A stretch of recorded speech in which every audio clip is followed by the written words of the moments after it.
मानक चंद, कमला देवी, राकेश, नीतू, ऋषभ और Aayushi Musharraf, B123, Sethi colony, Jaipur.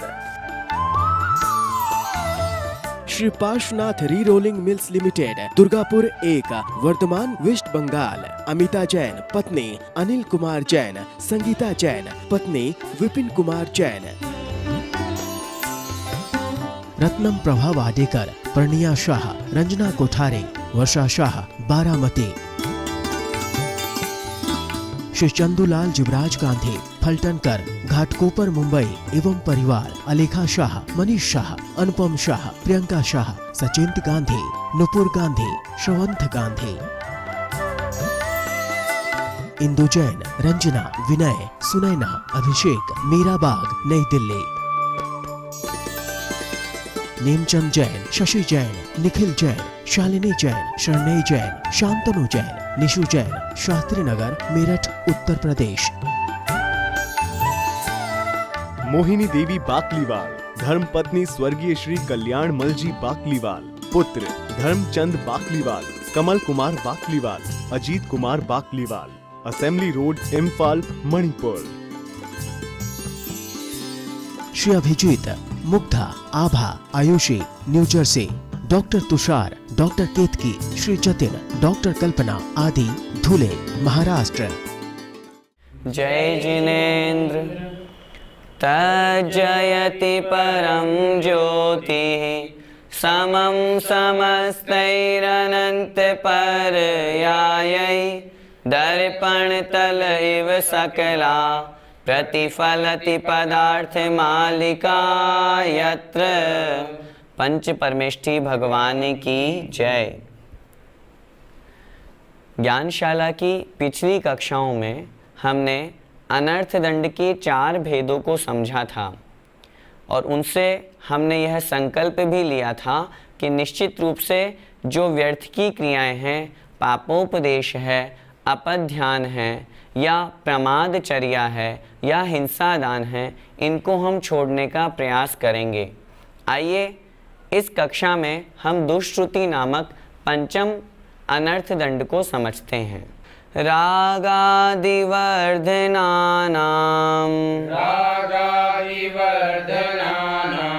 दुष्टकथानां बोधबहुलानां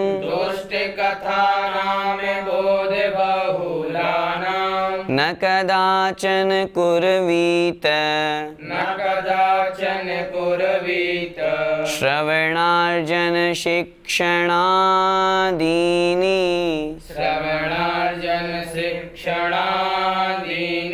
एक साथ बोलिए, रागादिवर्धनानां दुष्टकथानां बोधबहुलानां न कदाचन कुर्वीत श्रवणार्जन शिक्षणादीनि। आइए दुष्श्रुति अनर्थ दंड को समझते हैं। रागादिवर्धनानाम, राग आदि वर्धनानाम, राग द्वेष आदि, राग द्वेष मद लोभ मोह चिंता आदि जितने विकार परिणाम हैं, उन सभी विकारी परिणामों को वर्धनानाम बढ़ाने वाली। दुष्ट कथानाम अबोध बहुलानाम, संधि विच्छेद। दुष्ट कथानाम, दुष्ट कथाओं का, गलत कथाओं का, जिनसे विकार परिणाम बढ़ते हैं, ऐसी कथाओं का। अबोध बहुलानाम, जो कैसी है? अबोध अर्थात अज्ञान की, जिनमें बहुलता है, अधिकता है, जिनमें ज्ञान की बातें नहीं, व्यर्थ की बातें की गई है, अश्लीलता की बातें की गई है, ऐसी उन दुष्प्रयोजन रूप कथाओं का। न अर्थात नहीं, कदाचन कभी भी, कुर्वीत करना चाहिए, कभी भी नहीं करना चाहिए। क्या नहीं करना चाहिए? श्रवणार्जन शिक्षणादीनि, संधि विच्छेद। श्रवण अर्जन शिक्षण आदीनि। श्रवण अर्थात सुनना, अर्जन अर्थात उनका संग्रह करना, इकट्ठा करना, शिक्षण अर्थात शिक्षा देना, सीख देना, सुनना, सुनाना आदिनी अर्थात आदि, न स्वयं पढ़ना, पढ़ाना, सुनना, सुनाना, इन सभी क्रियाओं को कभी भी नहीं करना चाहिए। क्या नहीं सुनना चाहिए, क्या नहीं सुनाना चाहिए, वो इन 2 पंक्तियों में कह दिए। भैया जी, कथाएं कितने प्रकार की होती हैं? कथाएं 4 प्रकार की कही गई है। स्त्री कथा, राजकथा, चोर कथा और भोजन कथा। दुष्श्रुति नामक अनर्थ दंड में हमें इन्हीं 4 कथाओं को समझना है। व्यर्थ में ही प्रयोजनहीन होने पर भी इन 4 कथाओं को करते रहते हैं। जैसे स्त्री कथा, स्त्रियों के बारे में राग बढ़ाने वाली कथाओं को सुनना और सुनाना। व्यर्थ में ही अश्लील साहित्य पढ़ना जिससे स्त्रियों के प्रति काम भाव जागृत हो। स्त्री कथा से यहाँ तात्पर्य मात्र स्त्री की अपेक्षा से ही नहीं, स्त्रियों को पुरुष की अपेक्षा से लगा लेना चाहिए। राजकथा, व्यर्थ में ही हमारे राज्य में क्या हो रहा है, देश में क्या हो रहा है, बहुत से लोगों को देखा अपनी गोष्ठी लगा लेते हैं, पंचायत बैठा लेते हैं और व्यर्थ में ही गप्पे लड़ाते रहते हैं। उस नेता ने ये कर दिया, वो वहाँ पे वो पार्टी ये कर रही है, जिससे उस व्यक्ति का कोई प्रयोजन सिद्ध नहीं हो रहा, वो कहलाती है राजकथा। तीसरी है भोजन कथा।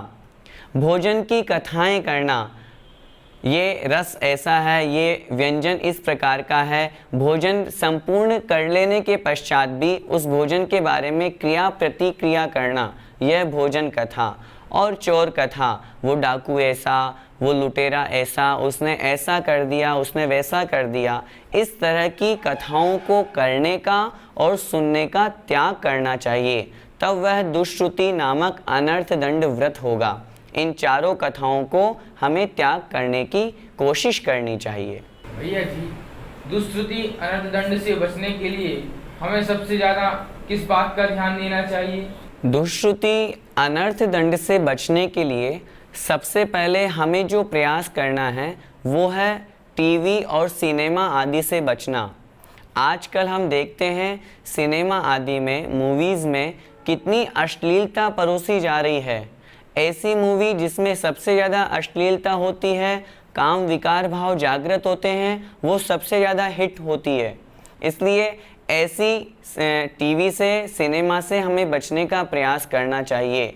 विचार कभी कभी मन में आता है, इतना ज़्यादा हमारी संस्कृति पर आघात हो गया है कि एक परिवार के सब जन बैठ करके एक साथ टीवी नहीं देख सकते, सिनेमा नहीं जा सकते। इसलिए इनसे बचने का सबसे पहले प्रयास करें।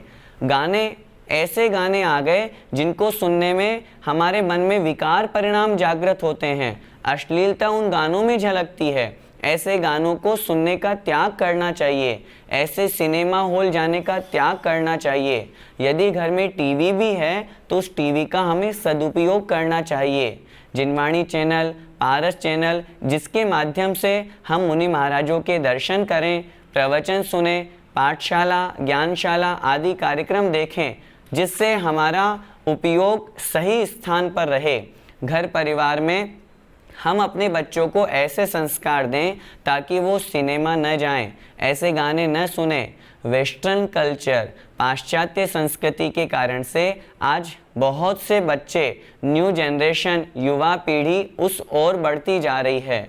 हमें उन बच्चों को इस तरह की शिक्षा देनी चाहिए जिससे वो उस तरफ न जाएं, उस अश्लीलता से बचें। और उसके लिए सबसे पहला कदम हमें स्वयं अपने आप से उठाना चाहिए। यदि हम अपने आप से उठाएंगे तो हम अपने परिवार को सुधार सकते हैं, अपने परिवार को सुधार सकते हैं तो हम अपने समाज को सुधार सकते हैं, और समाज को सुधार सकते हैं तो फिर हम आगे देश और विश्व की बात करेंगे। इसलिए सबसे पहले अपने आप में ये संकल्प लें कि सिनेमा, टीवी और ऐसे अश्लील गानों से, उपन्यासों से हमको बचना चाहिए। भैया जी, अखबार को पढ़ना भी अनर्थ दंड व्रत में आएगा? आपने अखबार की चर्चा करी।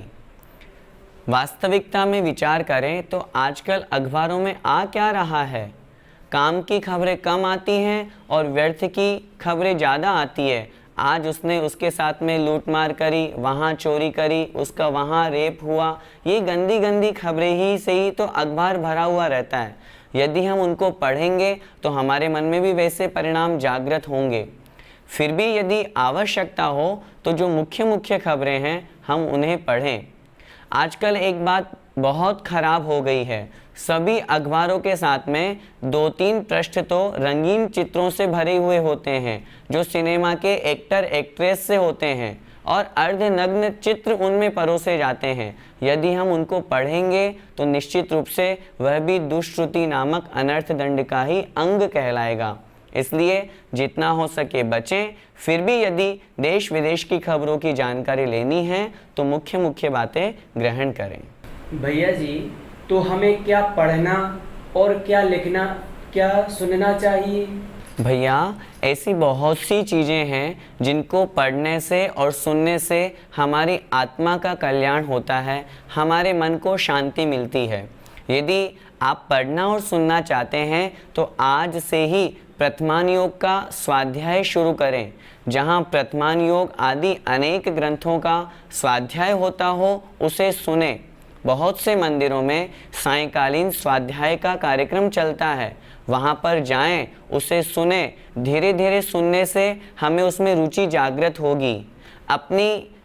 यदि हमें स्टार्टिंग करना है तो प्रथमान योग से करें, क्योंकि कहानी किस्से आदि होने से हमारा मन उसमें लग जाएगा। प्रथमान योग के बाद फिर कर्णान योग, फिर चरणान योग और फिर द्रव्यान योग। इस क्रम को भी ध्यान रखें। ऐसा नहीं कि सबसे पहले ही द्रव्यान योग पढ़ लिया, कुछ समझ में ही नहीं आएगा। इसलिए अपने शास्त्र स्वाध्याय की तरफ प्रवृत्ति बढ़ाएं। यदि उपन्यास आदि पढ़ने हैं तो ऐसे उपन्यास पढ़ें जिससे हमें कुछ शिक्षा मिलती हो। आत्मकथाओं को पढ़ना प्रारंभ करें।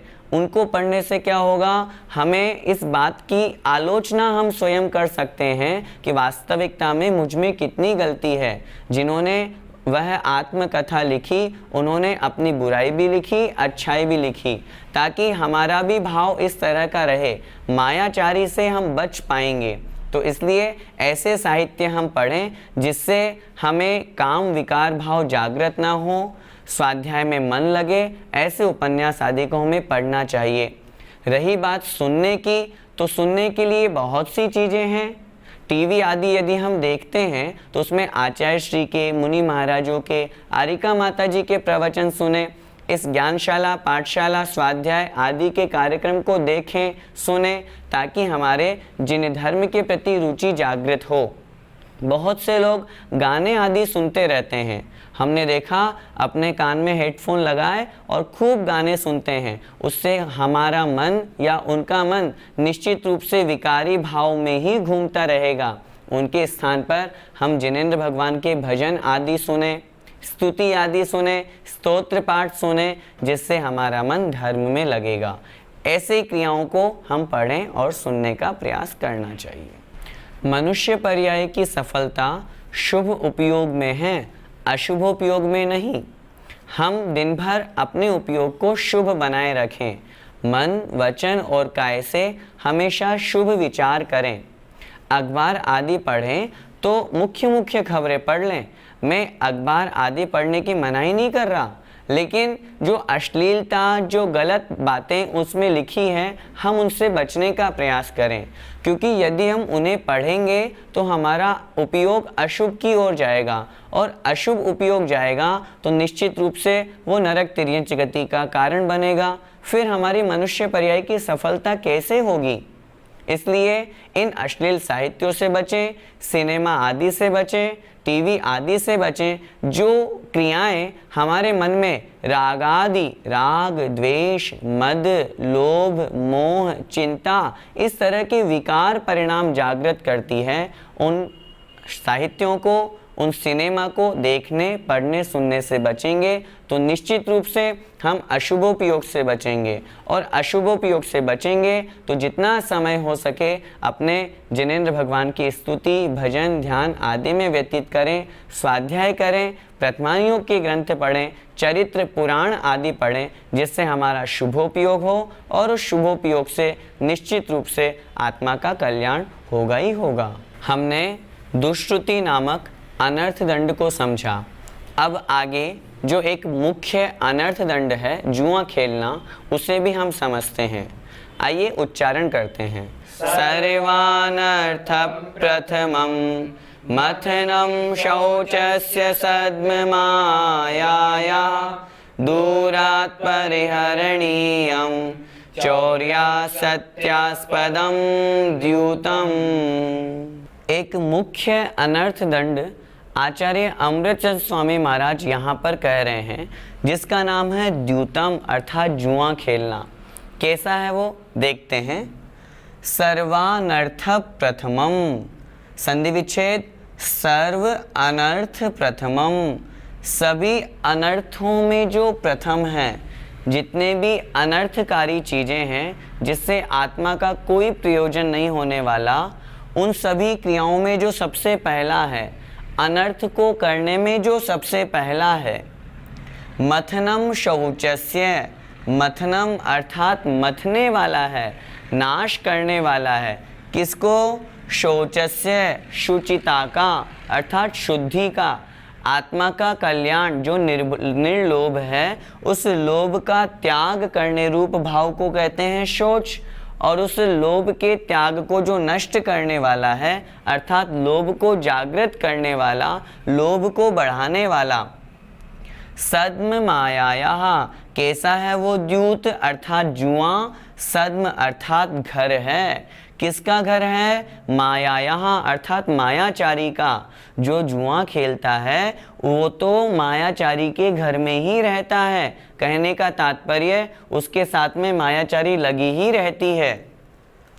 दूरात परिहरणीयम, दूरात दूर से ही, परिहरणीयम त्याग कर देना चाहिए। चौर्या सत्यास्पदम द्यूतम, कैसा है वो द्यूत अर्थात जुआ खेलना। चौर्य असत्यास्पदम, चौर्य अर्थात चोरी, असत्य अर्थात झूठ। इसका जो स्थान है जहाँ पर चोरी और झूठ प्रति समय बोला जाता है, प्रति समय चोरी की जाती है, ऐसा वह द्यूत है।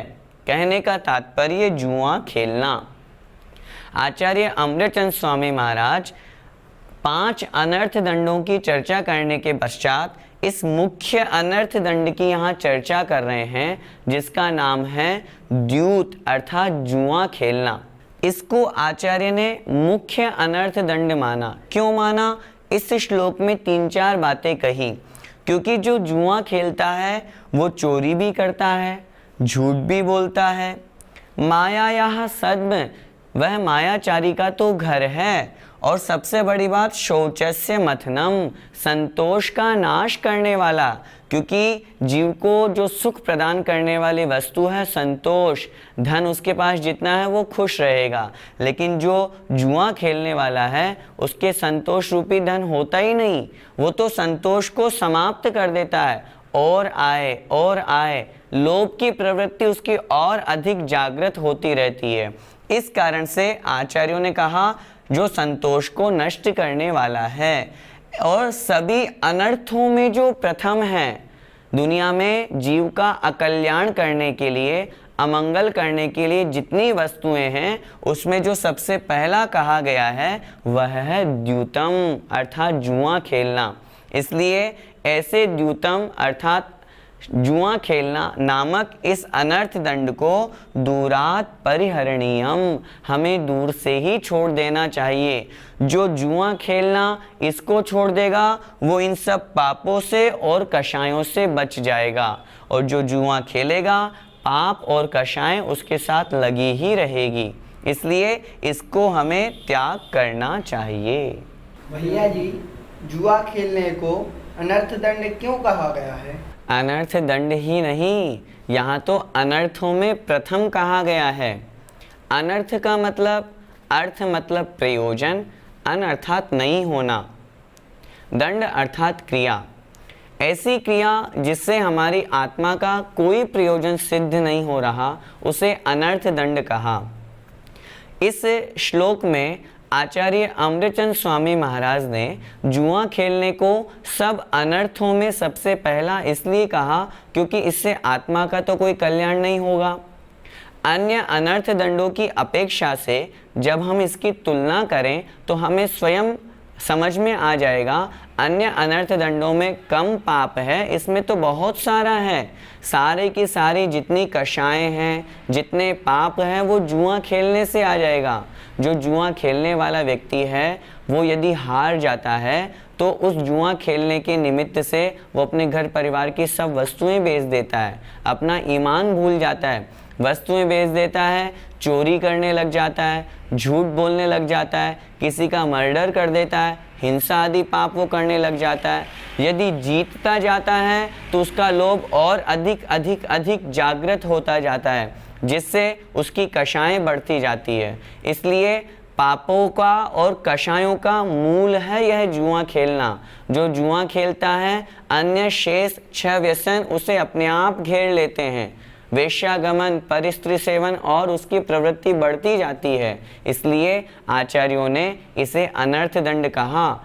इस अनर्थ दंड को तो हमें पूर्णतया छोड़ना ही चाहिए। जुए से बचने के लिए हमें क्या करना चाहिए? वर्तमान में बहुत ज़्यादा शेयर मार्केट, लॉटरी का धंधा, MCX ये सब चल रहे हैं, जिनके निमित्त से लोग खूब पैसा लगाते हैं, खूब खो भी देते हैं, खूब कमाते हैं। उनकी प्रवृत्ति और अधिक बढ़ती जाती है, जिससे लोभ जागृत होता है। इन सभी MCX, शेयर और ये अनेक तरह के क्रिकेट आदि IPL होते हैं, जिनमें लोग लॉटरी लगाते हैं, पैसा लगाते हैं, उनसे बचना चाहिए। साल में 2-4 हत्याएं तो इसी जुए खेलने के कारण से हो जाती है। इसलिए हमें इनसे बचने का प्रयास करना चाहिए, तभी हम जुआ खेलने से बच पाएंगे। अब आज की इस कक्षा में 2 मिनट हमारे शिक्षा गुरु आदरणीय श्रीमान रतनलाल जी बेनाड़ा साहब, बड़े पंडित जी, आपसे चर्चा करेंगे। जय जिनेंद्र। हमें बड़ी खुशी है कि हमारा ये प्रोग्राम पहले पाठशाला के नाम से था और अब ज्ञानशाला के नाम से चल रहा है। इसको पूरे 6 वर्ष हो गए और सारे भारत में नहीं, विदेशों में भी इस प्रोग्राम को लोगों ने बहुत अच्छा रेस्पॉन्स दिया। कभी कभी आप ये सोचते होंगे, आप हमेशा आते हैं, बीच में कभी कभी गायब क्यों हो जाते हैं? तो मैंने आज सोचा इसका कारण स्पष्ट कर दूं।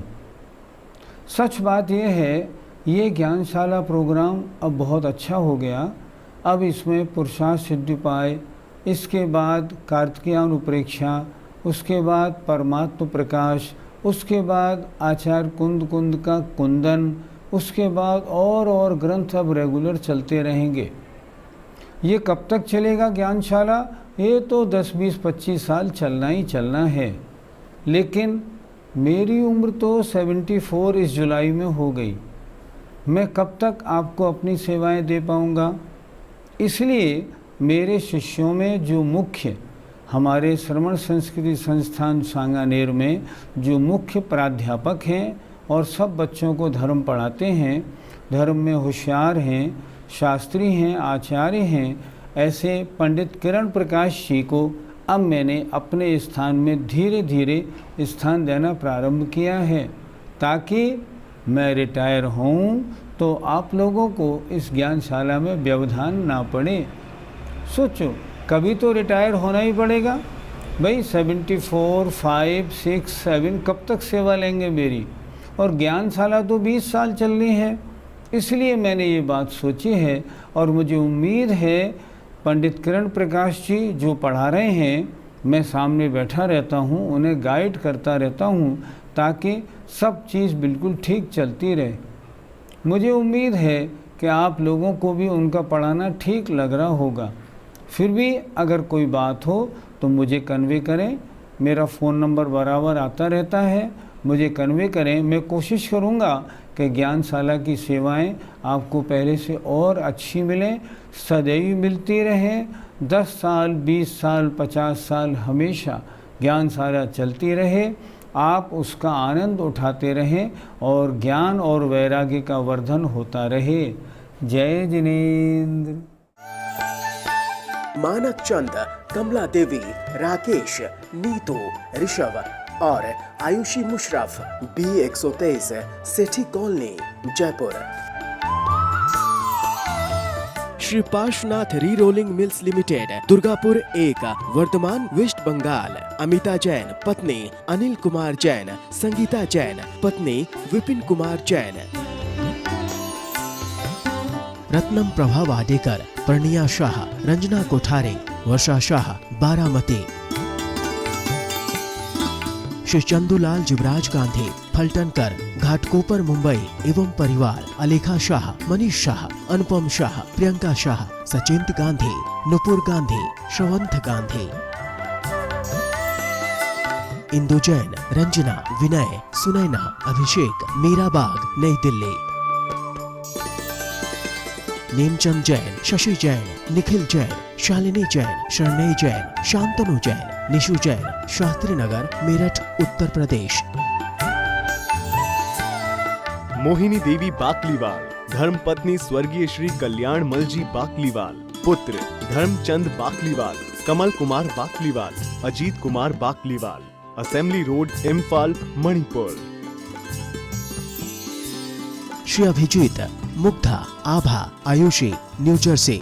Doctor Tushar, doctor Ketaki, Shri Jatin, doctor Kalpana आदि, धुले, महाराष्ट्र।